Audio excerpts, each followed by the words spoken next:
ketika semua dari kita paham bahwa pendidikan kepada anak dan siswa itu adalah tanggung jawab bersama, pembelajaran terbesar berawal di rumah dan dalam lingkungan terdekatnya. Dari risetnya Will Towers Watson ya, menyebutkan 8 dari 10 perusahaan di Indonesia itu kesulitan mendapatkan lulusan perguruan tinggi dalam negeri yang siap pakai. Kalau juga kita melihat tentang lemahnya daya saing di Indonesia ya, jadi jelas menurut Global Talent Competitiveness Index ya atau GTCI, Singapura tertinggi ya, Singapura itu tertinggi, nilainya itu hampir berapa? 77 ya, 78. Indonesia itu di atas Vietnam sama Kamboja.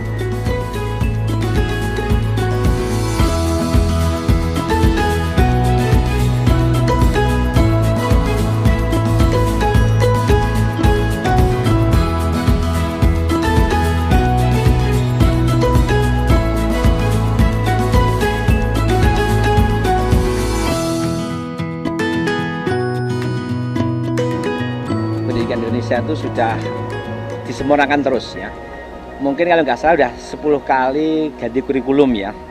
Itu bagus. Jadi sebenarnya pemerintah sudah berusaha menyempurnakan kurikulum. Dari konten sebenarnya sudah oke. Ya. Mungkin kontennya kita dengan anak Finlandia sama, tapi cara memberikannya yang berbeda. Kenapa kok indeks tadi pendidikan kita rendah? Ya karena apa? Pendidikan kita nggak menyentuh pada hal-hal yang esensial, karena panca inderanya tidak pernah digunakan. Hanya membaca, mendengar, selesai, tapi dia menyentuh, merasakan, membau, itulah yang harus kita berikan. Itu yang namanya pelajaran. Bagi kami seperti itu, dia hadir dalam satu peristiwa.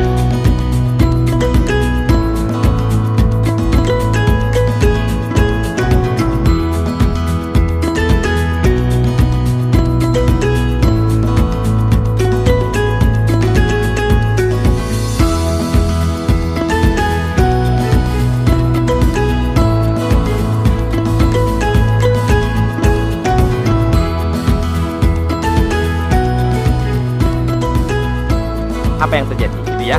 Jadi ketika semua indera ini tuh merespon, itu neurosensingnya akan berwarna-warni mas ya, menunjukkan spektrumnya ya. Jadi semua terstimulasi. Nah, inilah cara membaca tubuh kita. Spot di sini konteksnya ada sinyal-sinyal, simbol-simbol. Capturing ada menangkap. Siapa yang menangkap? Indera kita.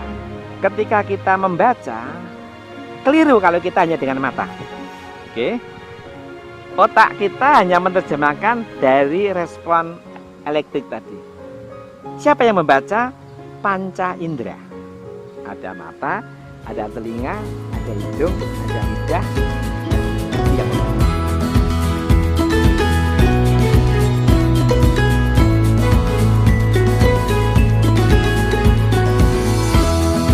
Orang bisa membaca dengan mata indera kalau dia hadir dalam suatu peristiwa. Oke. Orang datang ke tengah hutan sama orang membaca apa itu hutan. Oke ya. Kalau orang membaca hutan, itu yang membaca hanya mata. Kalau orang dilepas di hutan, yang membaca siapa mas? Semuanya. Oke. Beda ya mas ya? Beda.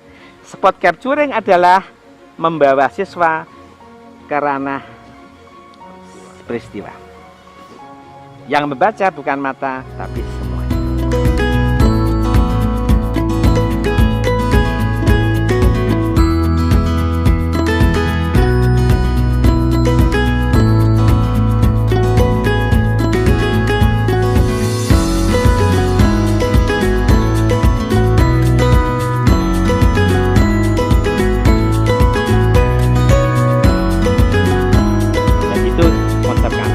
Cara kita untuk membahas siswa. Jadi inilah ilmu pengetahuan, mengetahui.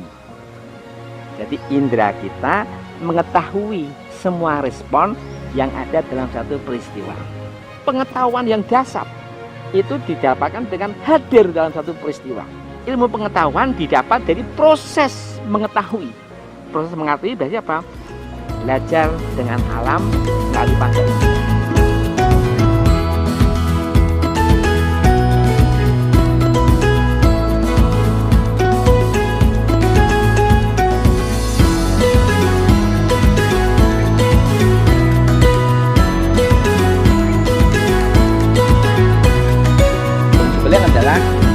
proses pendidikan yang kita kembalikan ke keluarga.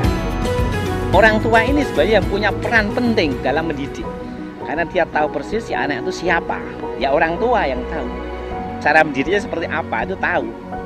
Hanya mungkin kontennya yang itu harus kita berikan ke orang tua. Nomor 2, sekolah. Tutor-tutor guru kami mencoba selain di kelas, dia mengadaptasikan keluar kelas.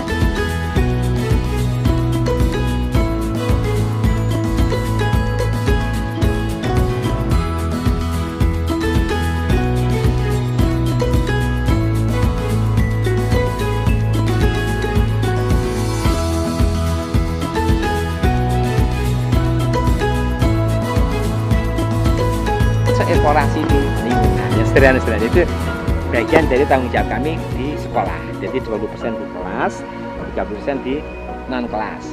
Yang 50% dia betul-betul ada kebebasan melakukan suatu proses pembelajaran yang kita pandang baik seperti apa. Tadi ketika kita bicara 50% tadi ya, itu jelas kemandirian di situ memegang peranan. Jadi anak-anak kami, anak-anak homeschooling kami itu waktunya lebih luas, Mas. Jadi memang akhirnya kita memahami bahwa kenapa kami harus dengan homeschooling, karena kami sedikit akan lebih leluasa ketika kami mendirikan sekolah dalam bentuk non formal ya. Karena disitulah kami ingin mencari suatu kesempatan memberikan suatu pengembangan proses pembelajaran. Jadi yang pertama saya bangga sekali ya, bangga dengan anak-anak Indonesia ya, terutama yang masuk homeschooling kami. Jadi dengan pilihannya dirinya sendiri, saya harus masuk homeschooling, ini bagian dari sudah membangun karakter saya.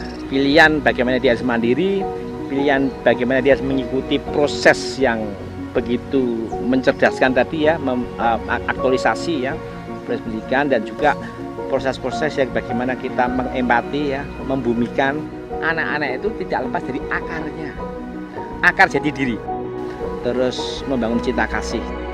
Orang-orang tua anak didik kami itu juga saya kira orang tua yang sadar bahwa orang tua harus mengawal anak-anak tadi, jadi mengambil peran tanggung jawab dari suksesnya anak. Anak dan orang tua itu kayak partner dalam rangka berproses belajar di homeschooling itu ya. Mereka lah sebenarnya yang diberi ruang dan waktu sebesar-besarnya untuk apa, membangun karakter talenta anak-anak tadi.